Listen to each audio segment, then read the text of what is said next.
I am Maggie mic'd up, and you probably shouldn't listen to me. I am in no way a professional. I am simply a person that grew up in a world of chaos and managed to find a quiet place in that world for myself. I have worked extensively on my own healing. I've burned the bridges that reliably allowed bringers of chaos into my life, and I have replaced them with bridges that allow me to advance in the quiet I covet.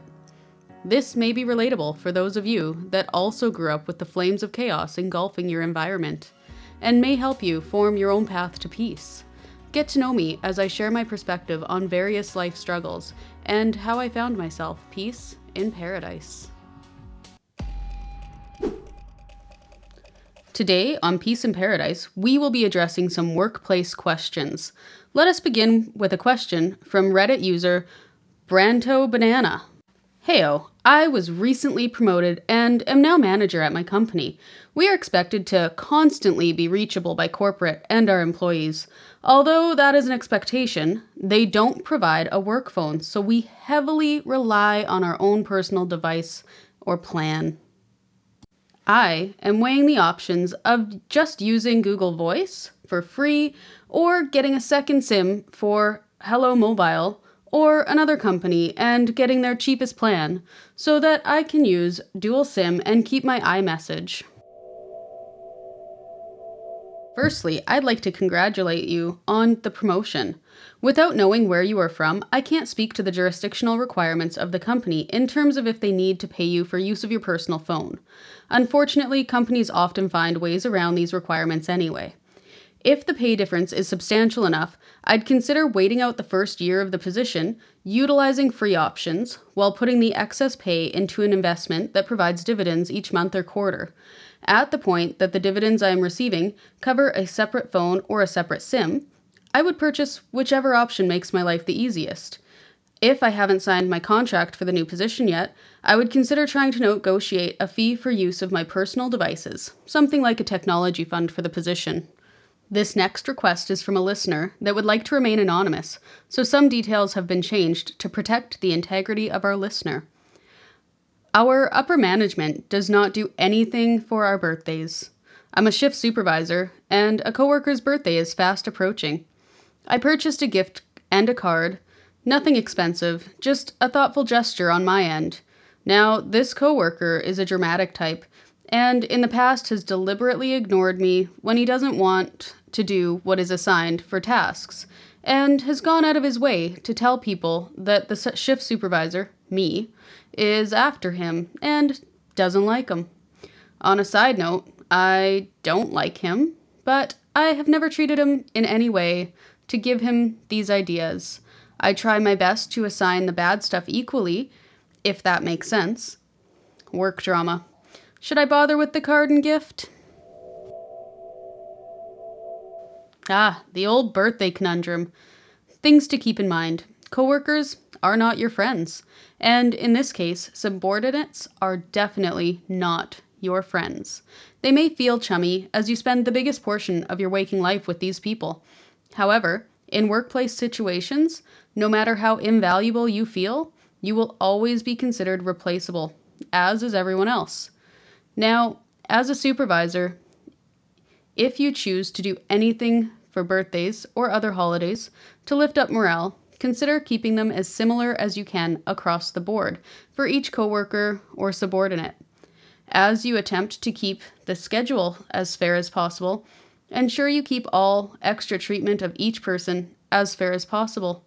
This is to ensure that no one has the ability to use differing treatment as a way to prove that you don't like them or are after them. In this instance, I would consider going forward with the small gift and card as long as it is on par with what other coworkers have received from you. If you haven't already, you could have each person that would like to be included in the birthday gifting to add their names to a calendar for you. If someone doesn't add their name to this calendar, you do not go forward with gifting them anything, and that is on them. For people that do add their names to your calendar, get them each something identical or at least similar in price range. If you have a coworker that you do have a better relationship with, consider gifting them the same small token at work. And if you've done more for them, only provide them with their more substantial gift outside of the workplace. The parking lot does not count. Hopefully, they will choose to keep it out of sight and out of mind. Just know that even the friendliest of coworkers can throw you under the bus when given the chance. I commend you for caring about your coworkers. Just remember to protect yourself in the process of caring.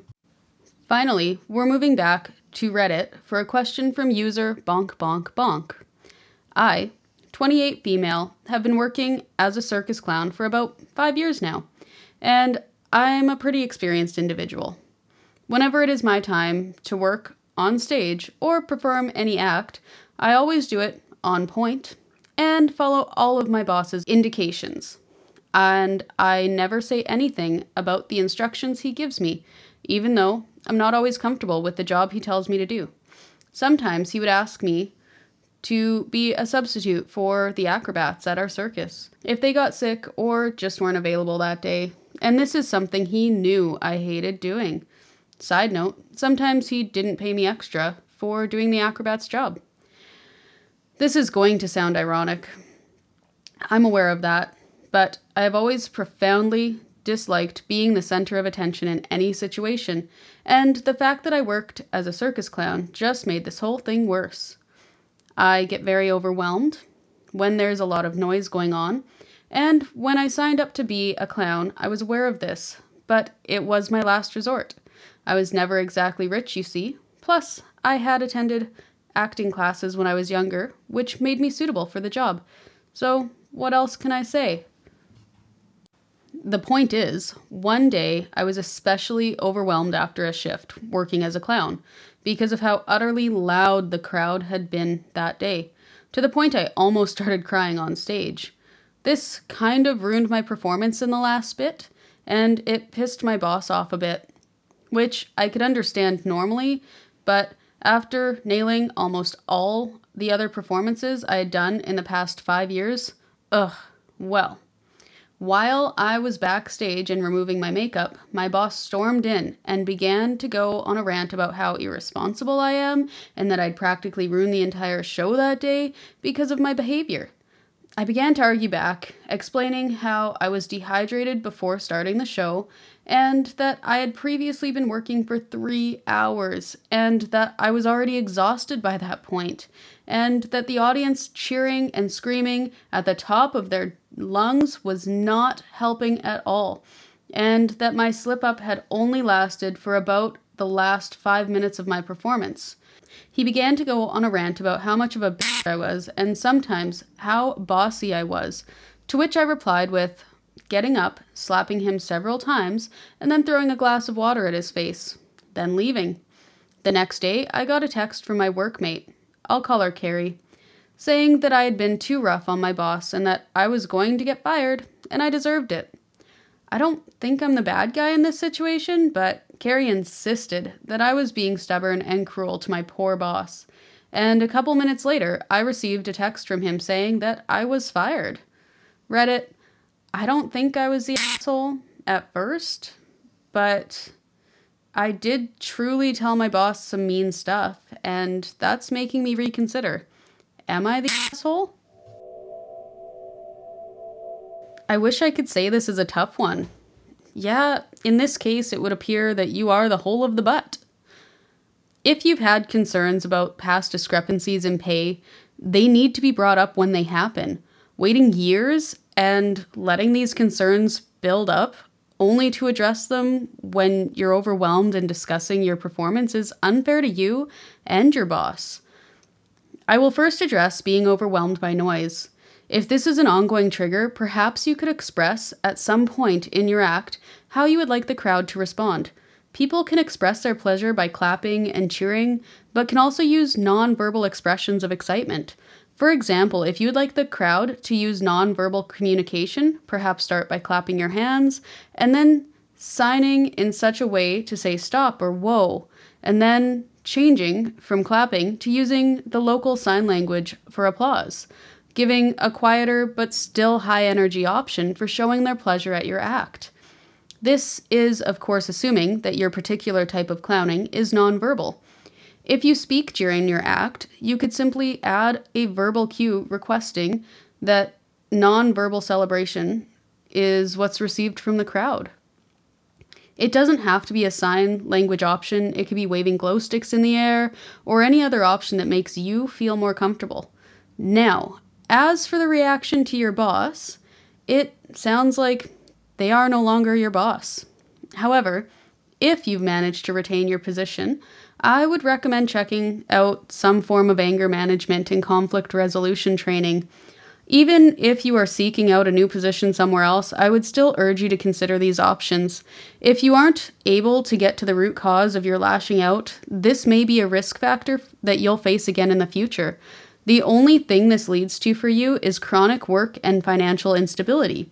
You yourself deserve better than to force yourself into a bad position due to something you could potentially gain some sense of control over.